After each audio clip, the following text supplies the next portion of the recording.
Hello. Hi. Hello, YouTube. Hey, on YouTube, my username is the Winter Owl. Online games, online forums, I usually call myself White Owl. My real name is Matt. You can call me whichever one of those you want. Yeah, you know, I'll respond to any and all of them. This is Let's Fly DCS P-51D Mustang. Yeah, DCS P-51D is a whole bunch of letters and a couple of sprinkling of, you know, 2 numbers, but yeah, flight sim all about this beautiful airplane here, the P-51D model. Looking forward to it. This is actually the first DCS title that I've ever picked up, and my intention is we're just going to work through the in-game campaign here. Well, actually, okay, back before I start that, let me see what, let's go to options. I want to demonstrate, okay, graphics. I've got this pretty much set just to the medium settings. And let me see, no, not that one. We want gameplay options in difficulty mode. I have turned a few things on. We're not going full sim on this. So we'll have tool tips, so you can hover over a switch or an instrument, it'll tell you what it is. Labels, so I can see some of the bad guys when they're far away. Allied flight reports, yeah, so they can tell me where I can expect to see things. F10 view options, that's, you know, for map. Okay, yeah, these are some of these are concessions to gameplay. Some of them are concessions to the fact that I'm intending to be recording this. So yeah, sometimes whenever you want to record something, yeah, you don't use exactly the same settings that you would if you're just playing it. DCS is well known for being like one of the most hyper-realistic flight sims around. I'm interested in things that I want to try out. I want to try out that A10 title, but first I need to get that high-dollar joystick that goes along with it. Okay, this is what we're going to do. P-51D Challenge Campaign. This campaign takes you through a series of missions with an ever-increasing level of difficulty. The missions are wide-ranging and expose you to the many facets of flying the Mustang. By the end of the campaign, you should be well-versed in its operation and be able to employ it effectively as a war machine. Prior to playing this campaign, you should play through all of the Mustang training missions. I don't feel the need to record those.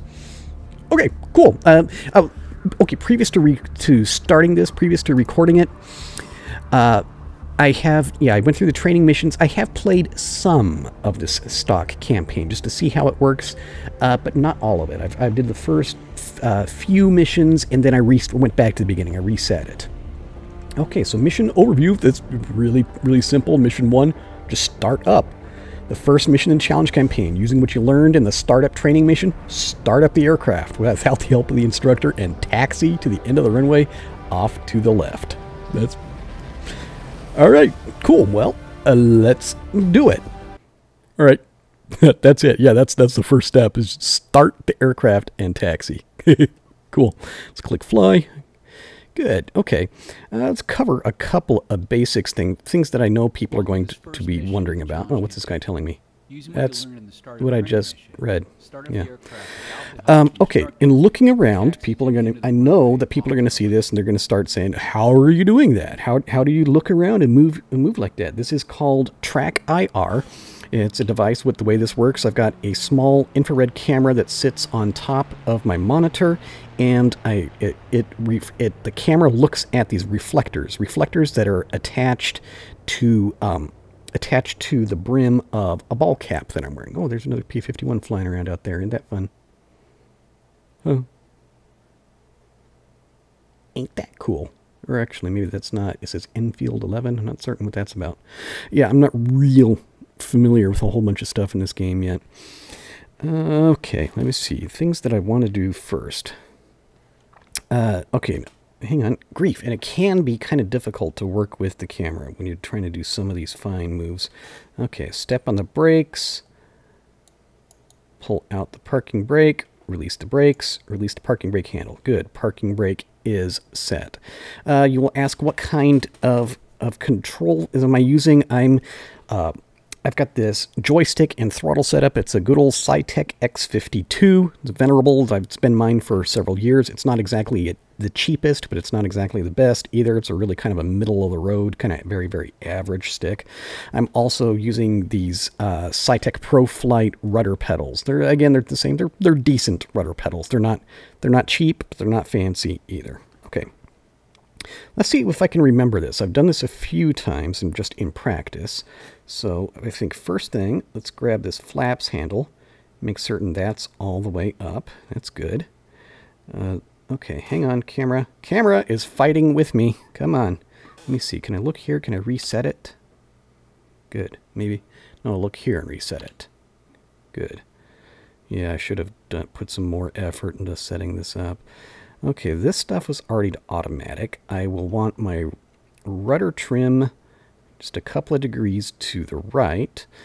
Don't need any of this stuff on. We'll need my... yeah, let's put that takeoff, put that elevator trim. Actually, we want it just forward just a little bit. Prop control all the way forward. Throttle is just crack the throttle a little bit. Good. Okay, now we'll look at all this stuff. All this stuff is a whole bunch of radios and avionics, which I'm not interested in. Let's take a look here. We've got some fuel in the left-hand tank is full. Come on, camera. Maybe I need to tweak the settings some more. Fuel in the right-hand tank is full, and our center fuselage tank, which we can look, if I can look, there we go. And our center fuselage tank is empty. Fuel selector valve, if I can look at it, is set to the left-hand tank. Okay, good. So that's all set to go. Okay, so we're set to run some of this. Let's see here. Here is our main battery switch. There's our generator disconnect switch. That's good. Let me see. I believe we want our fuel booster on. Let me see. We want our ignition set to both. Open up the cover on that one. Yeah, we didn't want to touch anything over there yet. And now we hit the primer. Let's add some fuel to this beast. Oh, wait a second. No, wait a second. I was forgetting something. Yeah, it's pretty important. Turn the fuel shutoff on. That's very important. Now we'll prime it. Just trying to kind of going by memory. I'm probably screwing stuff up. Hold that in for a few seconds. Let go.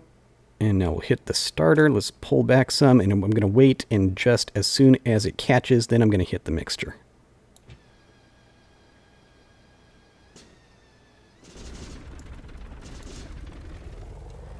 And it's running. Okay, yeah, we have good oil pressure, fuel pressure, temperature already starting to climb. Here's our carburetor temperature. Here's our coolant temperature, manifold pressure.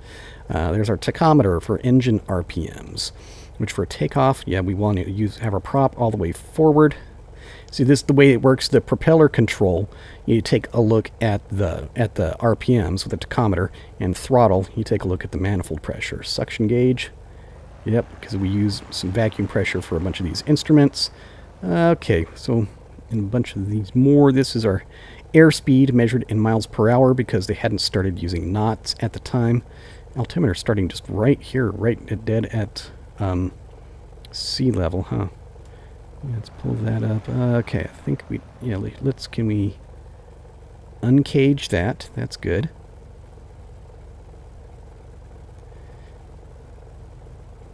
Okay, pull back some. Let me see, we don't need to have this turned on. Oh, I'm looking, this game is kind of fun. Yeah, see, the flaps already came up as soon as the engine started, and it started generating a little bit of hydraulic pressure. Hydraulic pressure gauge, where is that one? That one's down here. Yeah, there's our hydraulic pressure right there. Good. Okay, I believe we should be set to taxi. So I press the brakes and release them to release that parking brake. There we go.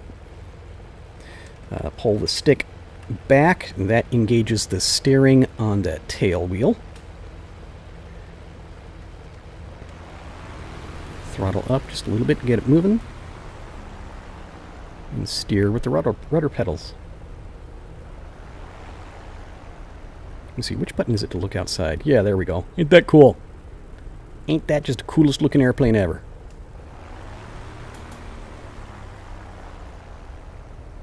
Alright, hang on. Let's turn a little bit tighter here. We do the okay, no, I didn't want to bring it to a stop. Sometimes I personally can be a little bit timid about using the brakes, the differential braking for steering, because I am scared of ground looping this thing. I'm more worried about ground looping it than I really should. Ground looping, if you don't know, for aircraft that have a tail wheel like this, if you get a little bit too aggressive on the steering, then the tail will try to chase the nose, and the airplane will, when you're on the ground, it'll spin around and be out of control. And it's kind of like jackknifing a truck in the highway. I mean, you can, if you do it, you can easily damage things that way. Drag a wingtip on the ground or some other such weirdness. Okay, so this guy tells me, good job starting up the aircraft and getting it to the runway. I can end the mission now and proceed to the next one. But here's the thing. I don't want to do that right now. I want to just kind of demonstrate some of the stuff that this happens in the sim before moving on to the next ones, you know? So I'm actually going to come down here.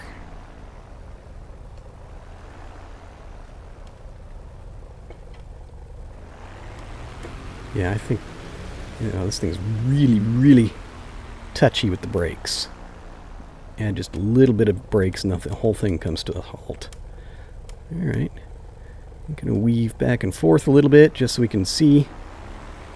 Again, that's another issue with a tail wheel aircraft. Since the nose is higher than the tail, it's difficult to see what's in front of you. And the accepted way to deal with that is doing this kind of weaving back and forth. So, turn to the left and look out to the right side.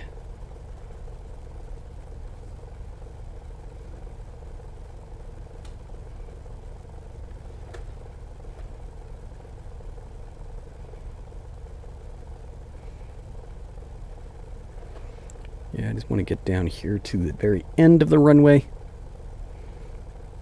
So I have lots and lots of runway just in case I screw up this whole takeoff roll thing. I mean, I played in preparation for doing the series. I've played the game enough to know that I can make it work, but I haven't played it enough to be what you could call proficient at it. You understand?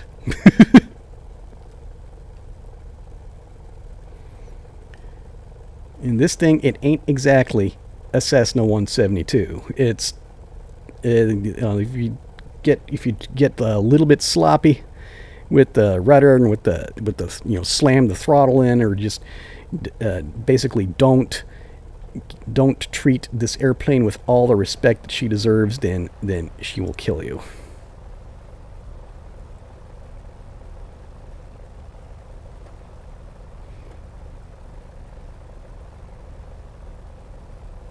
It's a dream of so many pilots like myself to maybe someday if I turn into just this ridiculous rich bazillionaire, I'll own one.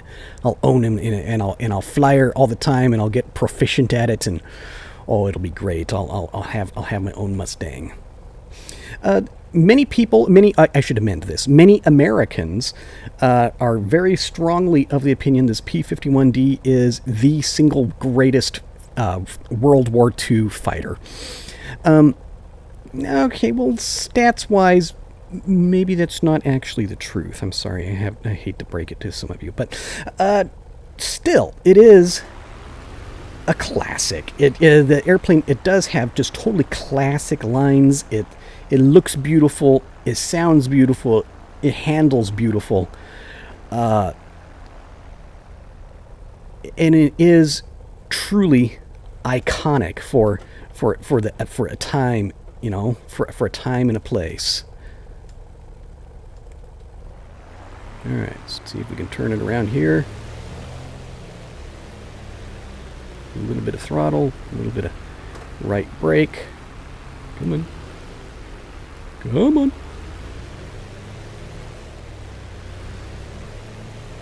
Okay. Set it right here. Good.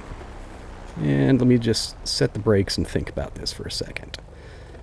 Okay, sit here and hold the brakes. Let me see. Anything else that I need to do at this point? We zoom in. You can see my coolant temperature is getting up there pretty hot. It doesn't like running around on the ground all this much. Let me see. This thing is gone all screwy on us. Can we cage this, please? There we go. Let's get that thing. Okay, I believe this is all set. Let me see. Did I remember to set my rudder? Yes, I did. Did I set my elevator? Yes, I did. Okay, so in the Mustang, for a takeoff, we release the brakes. I'm going to hold the stick back to engage the steering on that tail wheel, and we're not going to just slam the throttle in. We have to, like, gradually introduce a little bit of throttle, allow the plane to accelerate, and whenever on that airspeed, whenever it gets up there around 100 miles per hour, then we'll allow the nose to come down, the tail to come up.